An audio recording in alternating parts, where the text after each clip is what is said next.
Well, good evening. I hope you're all good. Now, I did an episode a few months back where I asked for everyone's questions. I'm sure most of you remember. So I said I'd do another one. I put out an email address that people can send me questions, or people contacted me on social media and sent me their questions via Facebook, Instagram, the likes of. So I've compiled a list. Okay. And I have narrowed them down to regarding firefighting or the paras. Okay, so bit of both. So I'll start at the top. Again, I'm not going to name any names that's asked them, quite simply because there's far too many. I've got a lot this time, and I'm just going to work my way through them. Hopefully you enjoy my answers. If you disagree, absolutely fine, of course it is. Drop a message, drop a comment, and let me know why you disagree. And I'll either ignore it or I'll engage with it. No, I'm joking. I will engage. I always try and answer people back. But the questions I have, I'll get straight into it. Okay. What's scarier, jumping out of a plane or walking into a burning building? Well, do you know what? That is an easy one for me. Jumping out of a plane. I absolutely hated parachuting. And there'll be a lot of people that go, well, why the hell did you join the parachute regiment? Okay. Contrary to popular belief, parachute regiment is not just normal soldiers that jump out of planes. Might get some criticism. The training's harder. Okay. It's longer. It's harder than the rest of the infantry units. Jumping out the plane bit is the easy bit. Now, you either love it or you hate it. Okay. I hated it.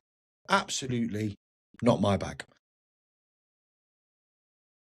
The people that I think that I tell you that they really, really like it are either lunatics or they're lying.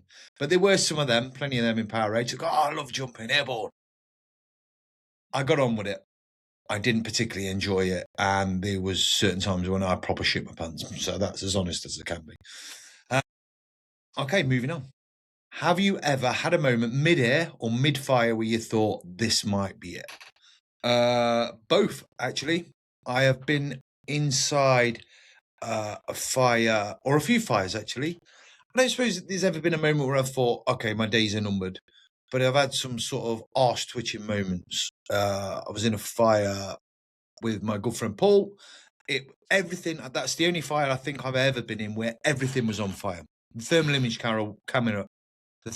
image camera wouldn't work because everything was glowing white, because everything was that hot. Plaster was on fire, ceiling, floor, you name it. We went in, we had to fight our way into the building.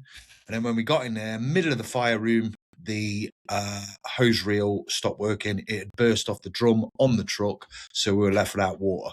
So that was a bit of a shit.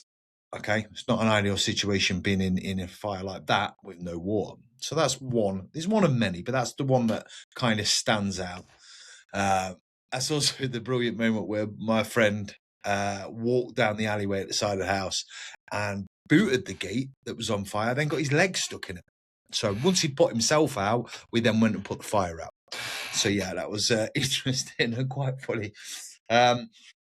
As far as parachuting goes, there's one particular jump not too long before I left where I jumped out of a plane and I got what is commonly known as in the fucking Power Edge world as I don't know what it's called actually. Basically, I came out at the same time of the plane as the guy on the sort of port stick, starboard stick, and the timing got a bit messed up, as it does, people barging up and down the plane. And as we come underneath the plane, exited underneath, someone got tangled up in my kind of parachute lines, and we came down together. That's quite common. That does happen, now and again. But it was a bit of one of them moments when I went to track my chute. There was someone in there. So I was like, what the fuck are you doing there? So yeah, that was kind of an interesting moment by parachute. But every single parachute jump I found not great, to be completely honest. I'm dead honest about it. Okay, moving on. The closest call you've ever had Now, would that be in the paras? The closest calls I've ever had, if I'm completely honest, would have been doing the close protection stuff in Iraq. There has been several incidents while working in Iraq where it has been a very, very close call.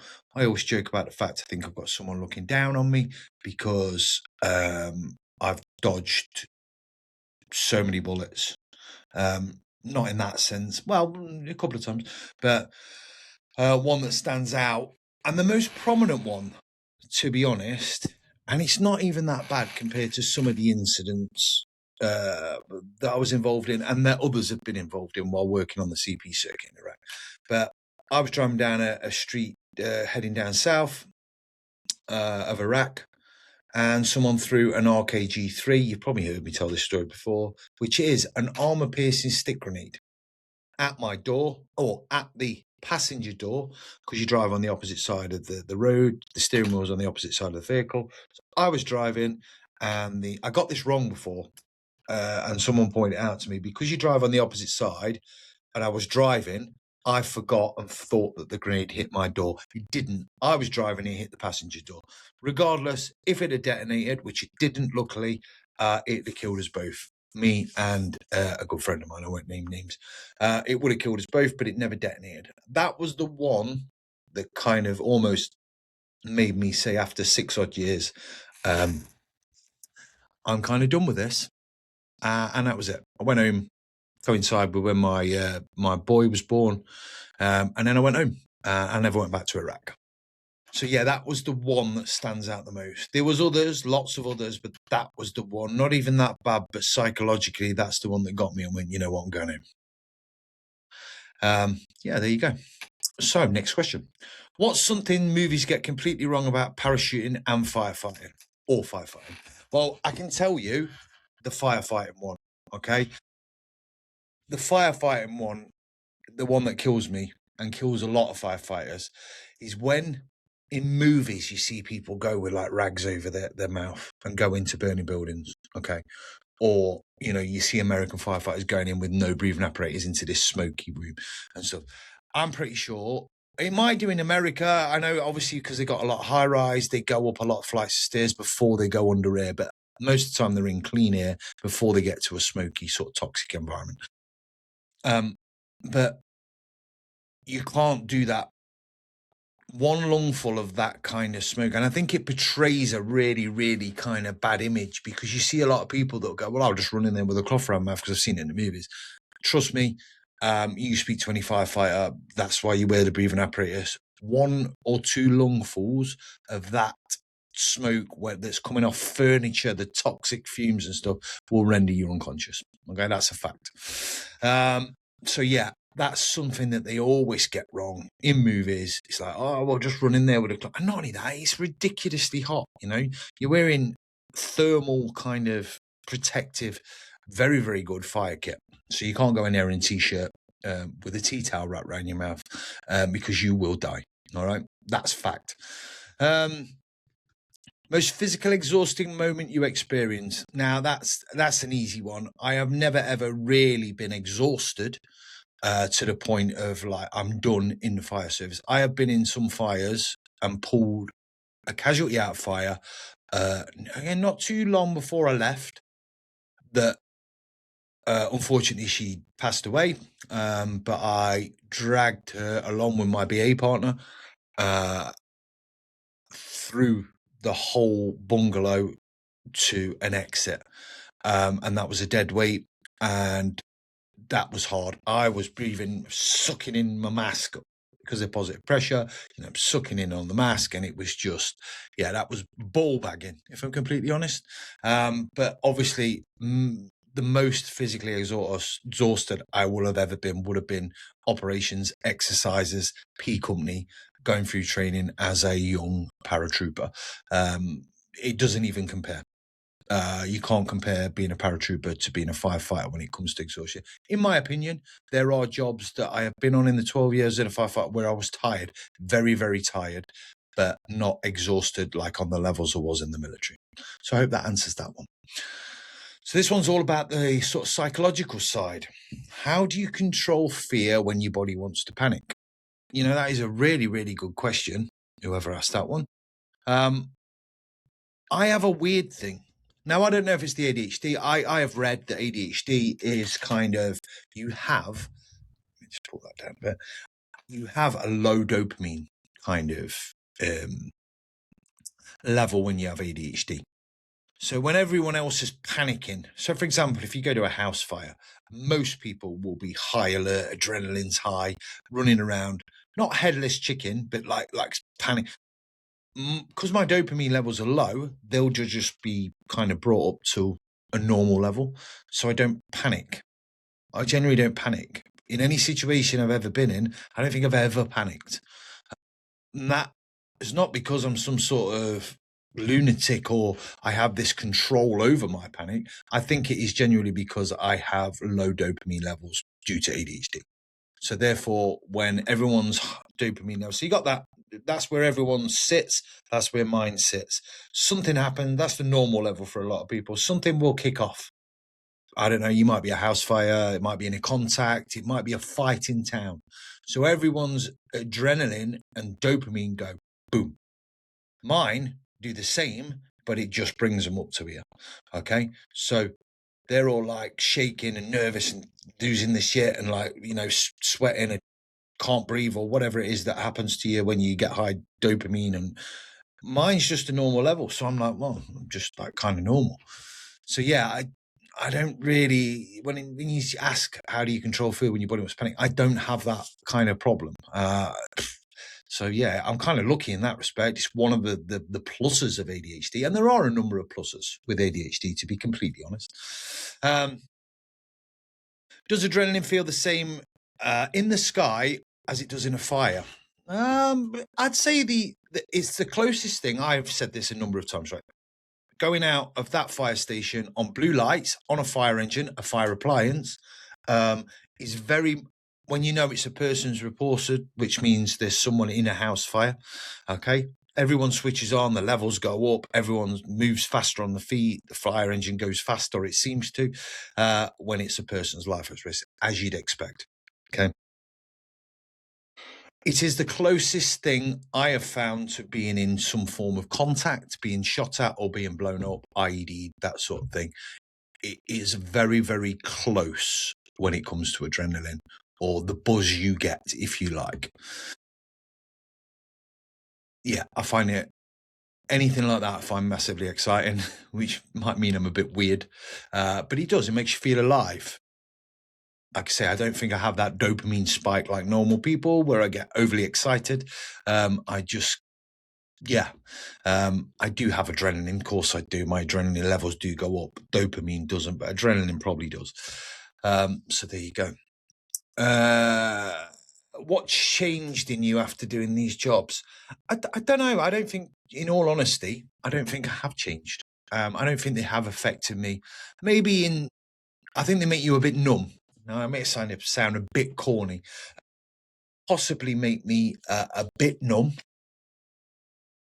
desensitized to death and that kind of stuff, because basically I've been surrounded by that since I was 17 years of age. As I have a lot of soldiers, a lot of firefighters, I'm no different. You do the jobs that I've done and a lot of people do over the course of your career.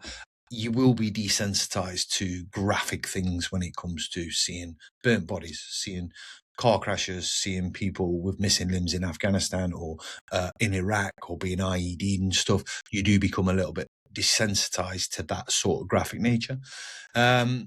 So yeah, I don't want to say a lot's changed. In all honesty, I feel like I'm the same person. I've had my ups and downs with kind of mental health.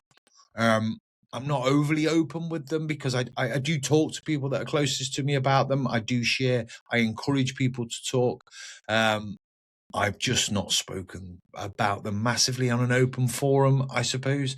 I have had lows, but I've been very, very lucky that I've not struggled like a lot of other people have struggled. And I'm not going to say I'm not been to the point of taking my own life, because I feel like a lot of people have kind of intrusive thoughts and stuff like that. I could be wrong. I'm just going off me.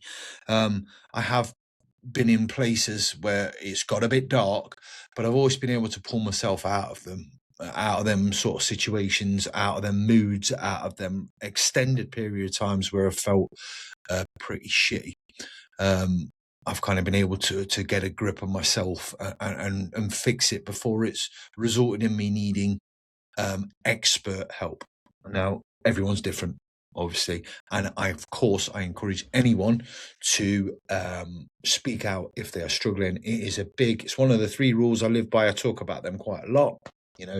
I'll just repeat them for those that don't know, and they're dead simple rules, but I do try and live by them, and they are quite simply: if I'm not happy in any aspect of my life, whether that be job, relationship, you change it. You fix it, you change it, you make yourself happy. Okay, that's one. Don't let anyone tell you can't do anything, because you can. You can achieve anything you want to within reason. Had it my whole career, my whole life, people telling me you can't do this, you can't do that. Yes, I can. I'll do what I want.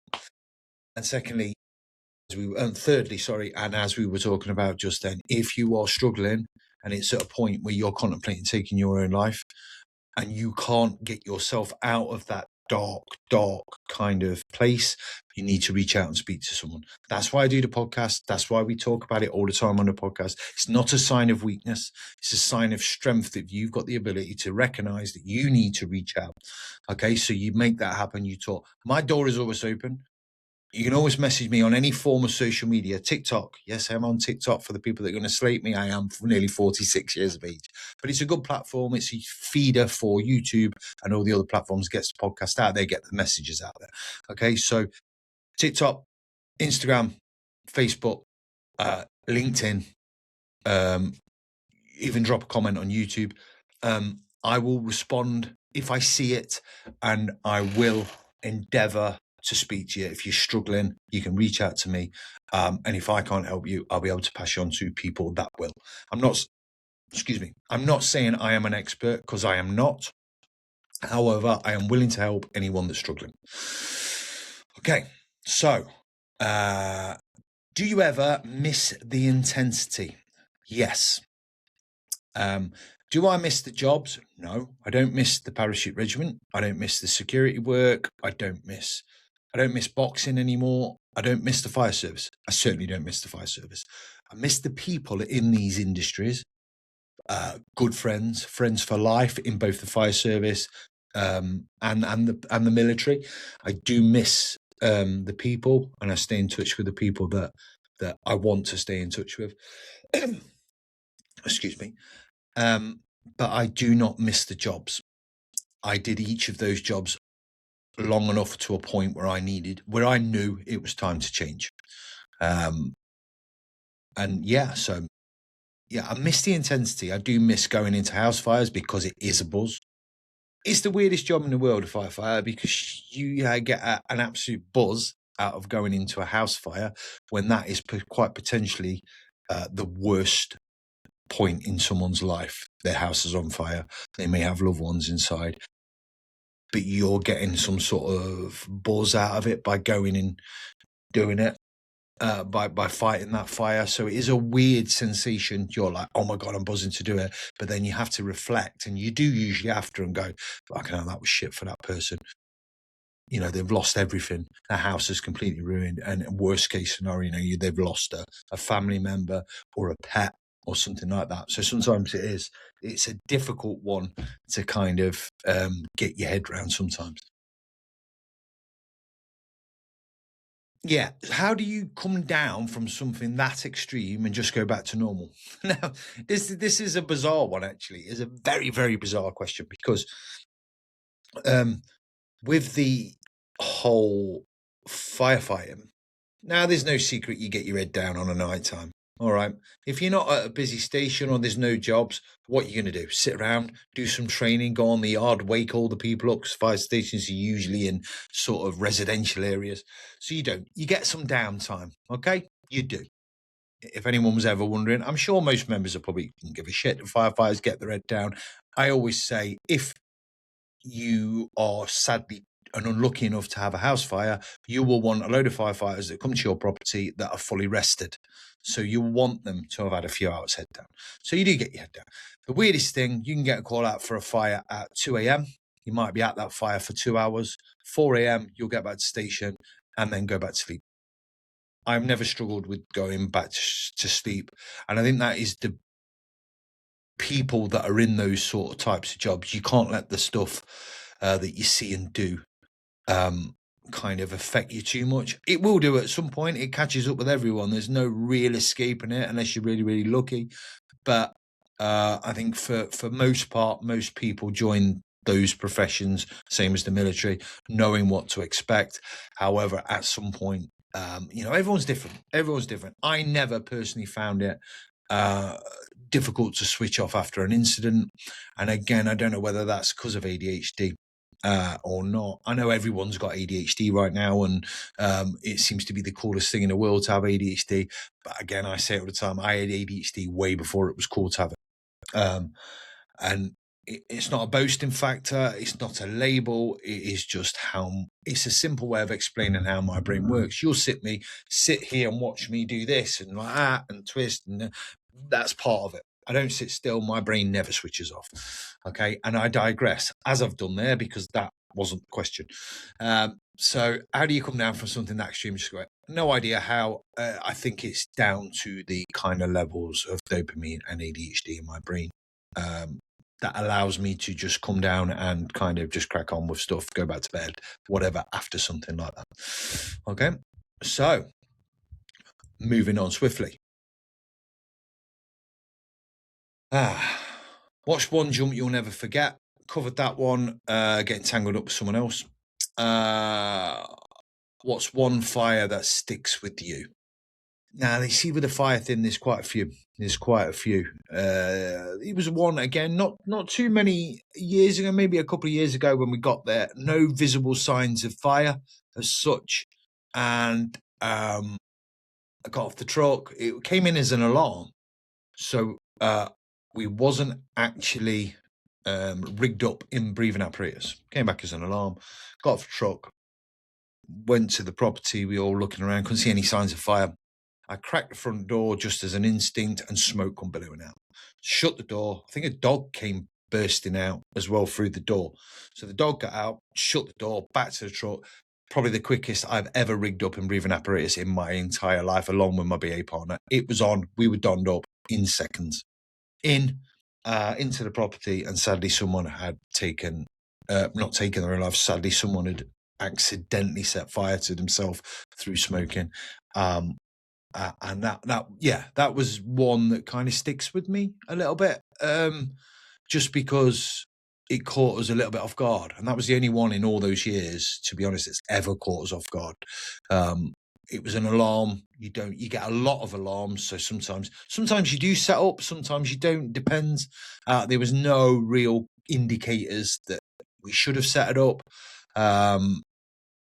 Wouldn't have made a difference, to be completely honest. That fire had been smouldering away in that property for quite a while, so it wouldn't have made a difference with whether we'd have saved that person or not. But there you go. So that is one that kind of I remember quite vividly, to be honest. And like I say, it doesn't keep me awake at night or anything like that, thankfully, but it is one I kind of do remember. Have I ever had to make a split-second decision that changed everything? Many, many split-second decisions over the course of my career. It's the nature of the job. Absolutely, you make a split-second decision. It can be the right one. It can be the wrong one. And that's why, it's difficult for people that don't operate in those environments to then judge you and go, well, you made the wrong decision. It's not as simple as that. Split decisions are made under pressure, and they're not always the right one. Thankfully, I've never been in a position where I've kind of made a wrong one, or if I have made a wrong one, it's never had any direct impact on anyone's life. So again, I've been fairly lucky in the course of from the age of 17 until nearly 46, and the professions I've worked in, that I've never actually I had to make one of those decisions, and it's been the wrong one and cost someone's life, if that makes sense. So yeah. What's the most expected thing you've experienced on duty? There's a few jobs there, to be honest. Quite simply, I remember there was a particular. In fact, I'm not even going to mention it. I'm not going to mention that one at all. There are many incidents, weird and wonderful. You never know what you're going to get called to. This particular one, someone had handcuffed themselves to a radiator and was pleasuring themselves on webcam and then lost the key. So we had to go and then cut the handcuffs off. So that was quite interesting. You get all sorts, you know what I mean? What was your first jump or first fire like? Well, I've talked about this a lot. First jump, obviously, Prize Norton, late 90s, out of something called the Sky Van, I believe it was called, little biplane. I think it's an 8-seater, 4 on each side. Do you know what? Probably the least panicky I've ever been about a jump, because it's steady. You jump out the back. You're not jumping out of a side door. So the first jump was absolutely sound. Actually, I didn't know what to expect.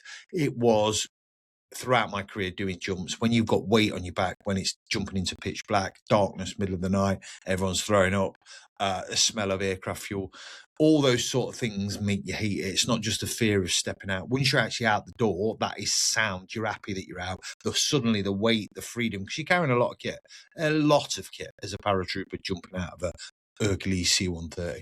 So for me, the first one was absolutely sound, as you like, no dramas whatsoever. The first fire I went into, I think I've told this story many times. I was with a senior firefighter. I had my diamonds on, which signals that I'm a probationer in the fire service. Been operational on a station, come out of training probably 5 or 6 days before my first serious house fire. Gone into the house fire, really smoky, couldn't really see a lot. I followed my BA partner because I've probably got my helmet on back to front, kit hanging off me because I'm a new bloke, first fire I've been into. Everything's like you don't know your arse from your elbow. I don't care who you are. It probably wasn't like that. It felt quite smooth, to be honest. Again, not really panicking, and it thick as a bag, smoky, couldn't see anything. My BA partner decided to go straight on and started to go up the stairs. When searching down the corridor, found the stairs, started to go. And as he got to the stairs, after a few minutes, it went bang. Massive explosion in the kitchen, blew out the back window 20 foot of the garden, blew out a side vent, took out part of the wall, and basically a bag of cylinders and aerosols. If we'd have gone left through the living room, we'd have walked through the kitchen door at the same time as that had detonated, and it'd have killed us both or seriously injured us both. So that was my first ever house fire. So I was like, is every house fire going to be like this? They're not. That was a bit of an anomaly. And again, very lucky. Another one of my 9 lives. But yeah, that was a kind of mistake, I suppose. However, it was a good mistake to make because it cost us, it saved us from some serious injury. Okay, so moving on. Someone's asked about the Brotherhood. I've put little titles here so I know what they're like. So Brotherhood and identity. Okay, so these are all to do with that kind of stuff. I've tried to put them in different sort of categories. I don't think I've done a massively great job, but hey-ho. What's the bond like between paratroopers? Well, when I was in, the bond between paratroopers was strong. Absolutely strong, like a cult. That's the best way I can describe it. A cult, you get Power Edge tattoos. I've got a couple. Power Edge tattoos, you're part of a brotherhood, you're part of a cult. No cult like it, not experienced anything like it. It is such a strong bond. I cannot comment on how it is today. I have been left 20 odd years. I assume because of the training, every generation will tell you that their generation had it tougher. It's as hard now as it's ever been, I suspect, and the bond will be as strong as it's always been, dating back to the Arnhem veterans, up through the Radfan, kind of Suez, Falklands. The bond with the paratroopers, Afghanistan, Iraq, all that kind of stuff, Sierra Leone, is as strong as it's ever been, in my opinion. Please let me know in the comments if that is not the case, if suddenly all paratroopers hate each other and there is no bond. I'd be interested to know. Is the camaraderie different between soldiers and firefighters? Surprisingly not. It is a little bit different, but the banter, and I call it banter because it is banter, they're taking the piss out of each other, absolutely hammering each other. You make a mistake, you fucking know about it. You get hammered. And it's good. It is good. It's meant in an affectionate way. You know, the world is a bit soft now. I'm not going to lie. You can't say this, you can't say that. When you're in that close-knit watch, you know what everyone's like, you know what everyone, you do know what you can and can't say. No one does anything too fully. If someone ever turned around to me, I'm a piss-taking you know, I mean, I always have been. If someone ever turned around to me and went, you know, what you've said there's out of order, I'd be gutted. I'd be mortified. It's always meant in a jokey manner. Okay. That's what it's like in the fire service. Do people take it to the extreme? Of course they do. But I genuinely feel like no offense is ever meant. You joke about the darkest of darkest things because, quite simply, it's a coping mechanism. The powers that be, if you've never worked in those industries, you will never ever understand it. It's that simple. If you've been a police officer, if you've worked in the NHS, ambulance service, firefighter, prison service, armed forces, there's probably other mental health sort of secure units, that sort of thing. You will understand the dark side of things and how you cope. Now, I know from my experiences, paratroopers, firefighters have a very dark sense of humor and they cope with stuff by joking about sometimes inappropriate stuff. It is a coping mechanism. It works. It's proven. Okay. They want to stop all that and oh, you can't do that. You can't. It's going to cause even worse issues than there already is with mental health, in my opinion. You sit there at a table with a cup of coffee, you hash it out, you take the mickey out for someone making a mistake. He might have dropped his helmet, he might have done that as he was heading into the house fire, so you give him shit about it. It's part of it. Anyone that tells you different, then, well, you know, that's their opinion, but that's how I saw it. And that's one of the best parts of those jobs, if you ask me. The dark sense of humor, the banter, the giving each other crap, taking a mickey, laugh. I went in every day, or pretty much, you know, I worked 12 years, very little sickness, bust my ankle once, tore my hamstring, you know, physical injuries, where I couldn't go to work. But pretty much the whole 12 years I was a firefighter, I laughed every day. I was on the same watch for 12 years, laughed every day, found it absolutely fantastic, absolutely great time. And I wouldn't change anything. Who was the kind of leader you respected most? Now, I've got a few. Now, examples of leadership. This is why it's kind of a little bit good in a way that I'm going to talk about leadership, hopefully in the future and stuff, because I feel like I've experienced the highest levels of leadership and the lowest levels of leadership. That's how I genuinely feel about it. I feel like I've worked with some absolutely incredible leaders in all sort of professions, whether that's the parachute regiment, whether that's in the close protection industry, whether that's in the fire service. And then at the same time, I have worked with some absolutely horrendous leaders who I will name no names in the parachute regiment, in the CP industry, and most certainly in the fire service. I'm quite open about it, there is a leadership problem in the fire service, or should I say lack of it. I was very fortunate. I worked with very, very good watch managers. I've always had about 3 or 4 watch managers in the 12 years that I was as a firefighter. The first one I had when I came out of probation was probably one of the most inspirational leaders I've had in all of those professions. I'm quite honest about it. I told him that. He's going to see this now, and his head's going to get even bigger than it already is. But yeah, that's the truth. Probably one of the better ones I've ever worked with across all those industries. And then I've worked with many, many great platoon sergeants, the odd platoon commander, but mainly platoon sergeants, and certainly NCOs, full screws that have been truly inspirational and probably shaped how I do things moving forward, to be completely honest. But again, at the same time, I've seen some absolutely poor leadership over the years. 1 second. Yeah, some very, very poor leadership, predominantly in the fire service. But I'm not going to go on about it. Like I say, I am not bitter with the fire service. I had a great 12 years. I think the bit where I harp on about the fire service is purely because I want it to improve for the good ground level firefighters. There's a lot of them. They deserve better. They deserve better management. And I feel like they're being let down by the organisation and the kind of higher echelon management. But anyway, I'm not going to bang on about it. It is what it is. I don't think I'll ever change that. I don't think they'll ever change. And I don't think they care. They just carry on doing what they're doing. But sadly, fighters get treated like shit by the management, to be completely honest. What's a trait that someone needs to survive in those roles? I don't know about that one. A trait to survive. I'm saying about survivor sounds a bit corny, but I'd say just being switched on at all times. When you're on a fireground, when you're on an operational tour, or even when you're on an exercise, it's about staying switched on.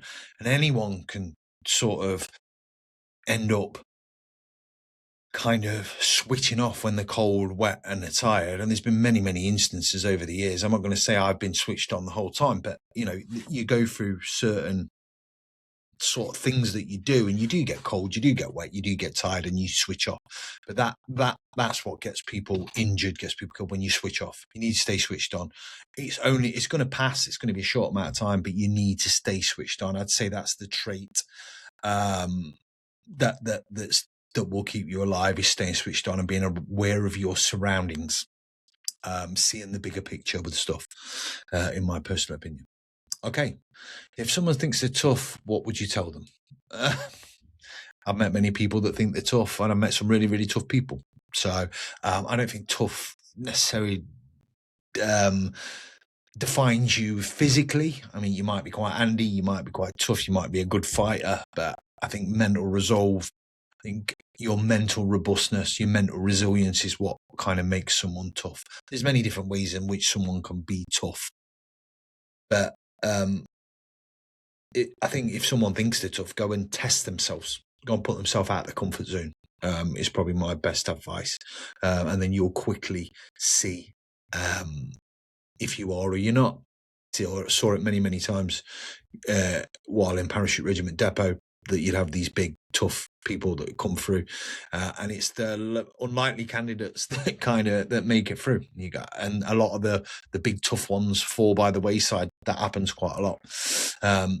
But yeah, okay, right. Now I've put these in a little bit of a category that I like, a bit deeper. We're going deep. All right, we're deep diving. So did these jobs change how you see danger? Absolutely. Absolutely. I think for a long time, it made me kind of totally blasé with danger. Certainly being IED'd and being involved in stuff in the Middle East kind of made me a little bit like, well, it can't be as bad as that. Nothing can be as bad as that. So when everyone's going, oh, that's a really dodgy situation, you're like, is it? It don't feel that dodgy because I've been in worse. So I think it did, from the age of 17, doing these professions has sort of warped my understanding or how I see danger. Now I'm on the kind of back end, and I realize that, and there'll be a lot of people that obviously watch the podcast that are around my age group and older, and you will understand where I'm coming from, where as you get older, you realize if you do something that hurts you or damages you or injures you, how long the recovery is. So I think that makes you a bit more scared or a bit more cautious. It certainly does with me. Whereas before I used to just go out for a run, jump over this wall, jump over that, cut through that stream. And now I'm a bit like, I don't know, if I step over that, I might pull something. So I am a bit more cautious now as I've got older. And I think that's sensible because I know my recovery and my injury kind of resilience is a bit lower than it was perhaps 20 years ago. Do I think risk is addictive? I do. I do think risk is addictive. Not for everyone, and there'll be a lot of people that watch this who won't be able to comprehend what I'm talking about. I think certain individuals crave risk, crave a little bit of danger. I certainly have throughout my life. I don't know that. That's because of the dopamine levels, again, constantly after that kick. That's why I got into boxing quite late in life, because I'd stopped working in Iraq. Fire service wasn't really... There's not house fires every single set. They're few and far between now because we've done such a good job of fire safety. So they're not that common. So I was craving danger, if you like, craving that excitement. So that's why I started boxing. So I do think the risk is quite addictive, to a point. It changes in different people at different times. You will get some people in their 40s and 50s and 60s that still want to do challenging and risky stuff, whereas I'm kind of slowing down a little bit now. I'm quite honest. I'm not that bothered. If someone said, do you want to go and do a skydive at the weekend? I'd probably be a bit like, I've done one. I'm not necessarily that bothered about that sort of risk. I still like to push myself. I still like to push myself out of the comfort zone, but I do it in different ways now. I do it by podcasting. I do it by interviewing people. I do it by doing, I want to get back into sort of endurance events, get back on my running, and get my calves fixed with stuff like that. So yes, the answer to that question is I do think risk is addictive, personally. What did these experiences teach about life? Life's short, quite simply. Now that will sound very, very corny, but it is. It's a blink of an eye. You are here for a very, very short space of time. Okay, and it can all change in a heartbeat. I know. I'm sure a lot of people that watch this will know people that have sadly taken their own life. And it's a bit, you think they're all good. It's the least likely candidate. It's life and soul of the party. They're all happy. And then the next thing you get a news that they've taken their own life.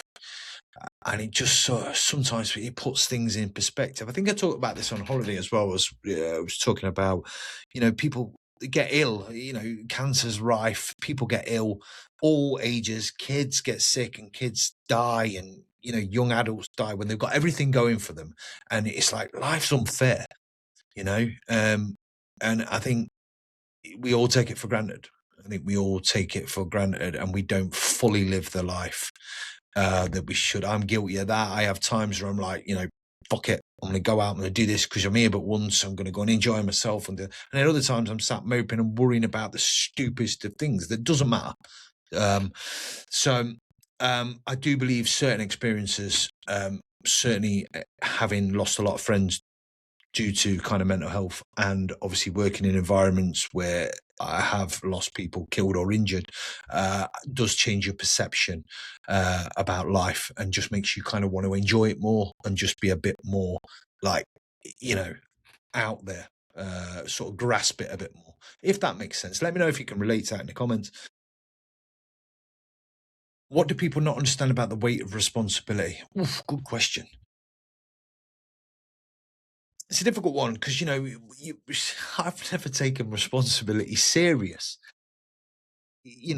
That's my leadership quality, if you like, is that I'm just mega, mega chilled out. I do take stuff seriously, but everything's done a little bit blasé. It's how I do stuff. I don't get uptight about stuff. I'm not like, right, we need to do. I'm just a bit like, right, guys, that's how I, define myself as a leader. And I have been in leadership roles over the years. Anti-piracy, I've been a team leader. I did some team leader stuff in Iraq. I had my own team in Afghanistan, in the Paratroopers regiment. Those sort of things, working in teams. I've worked in teams my whole life, and natural leaders develop and stuff, and people with a bit of authority and stuff like that. Again, I've seen the good and bad of leadership, so I feel like I can reflect, and I've drawn on the good and the bad, and I've looked at the bad and gone, no, I'm definitely not going to be that type of leader. And I've looked at the good and gone, you know what, I could learn something and take that on board. That's how I see it. But people think certain things are easy. They go, I could do that role as a leader, and then they get it so wrong. There are certain people out there, I've come across many, that shouldn't be in charge of a pack of paper clips because it goes to their head. There's a couple of types of leaders. One where the power goes to their head and they're like, right, this is my train set. You will do as you're told. It's not the right way to do it. And the other one that I think is as bad as incompetency, and as being like not good at your job, is someone that's not able to take on advice. As a good leader, you should be able to take on advice from lesser experienced people in the team because everyone's got a different viewpoint. I think that's a massive one. And I've seen that many, many times where you've had some full screw, kind of crew manager or watch manager in the fire service or some team leader in Iraq where someone's come up to them and gone, you know what, I think this might be a good idea. And they've gone, fuck off. What do you know? You've been here you've been in like a year. What do you know? I've been in 7 years. I've been in 8 years. And it's been the right decision that they've made suggestions. So all I will say is from that perspective is take advice from anyone in the team. Just because they've not got the same amount of experience as you doesn't mean they've not come up with a good idea. Okay. Now, last question. I'm rolling on 45 minutes now. I don't think that I've done bad there. I don't think I've done bad at all. If I could go back, would you choose that path again? Good question. I thought long and hard about this. If I didn't know what I know now, probably yes, because it shaped me as the person I am today. And I think I've been fairly successful. I've done good stuff. I'm happy. I'm comfortable with things in my life, and all roads have led to now. So I don't know if I'd change it. I've always got regrets. I've got regrets about not doing SF selection. I've got regrets, not massive regrets. That's probably the only one. I don't have any other regrets. They're kind of, there were choices that I made, rightly or wrongly. I've ran with them. They are what they are. Life's too short to have regrets. It is what it is. But that's the only real regret I've got, is not having a crack at SF selection, because I always ask that question, was it good enough, or could have been good enough? Probably not, if I'm completely honest, because I never really took my time in the parachute regiment that serious. I was in from 17 to 24, which meant whatever you do from 17 to 24, you are literally basically going out on the lash and doing stuff. If I'd have probably stayed in from 24 up to 30, and carried on, I probably would have done more courses, career courses, and maybe gone on selection and stuff like that. But I was a bit immature. I was interested in going on the piss, getting in fights, chatting up the opposite sex. That's the way it was. I'm open about it. I like to think I was a professional paratrooper, but at the same time, I had a good time as well. So it is what it is. So no, I don't think I would change the path I've been on. All roads have led to here. All roads have led to my current relationship with Hannah, who is just a blessing, an absolute blessing. I have landed on my feet. She is an incredible human. She supports me in every single way. And she's very easy on the eye as well. So I don't know what she sees in me. Anyway, guys, I hope you've enjoyed that. Feel free to leave me some comments and let me know. Like I say, these are just my experiences. They're not fully my opinions. You're going to disagree with them. They're not right and wrong. And certainly none of it is expert advice. People have asked me questions. I've answered them to the best of my ability. I hope you enjoyed that. I've got a few bits of kind of exciting news, if you want. You may have noticed, or you may have not noticed, the new kind of branding, the new logo design. It's changed ever so slightly. It's a lot more crisp. The merch range is going live very, very soon. The website is in the final stages of being sorted. It'll be out very, very soon. This is an oversized tee, and as you can see, it's an oversized tee with the, you see it? It's got the logo on the back. It's really, really good. There's going to be hoodies. There's going to be caps. There's going to be caps in this sort of multicam. This is an Alpha Gear hat. If you've not seen them already, go check them out, because they do some incredible kit. You may have seen the Denison hat that's come out. It's in the back there in that wooden box.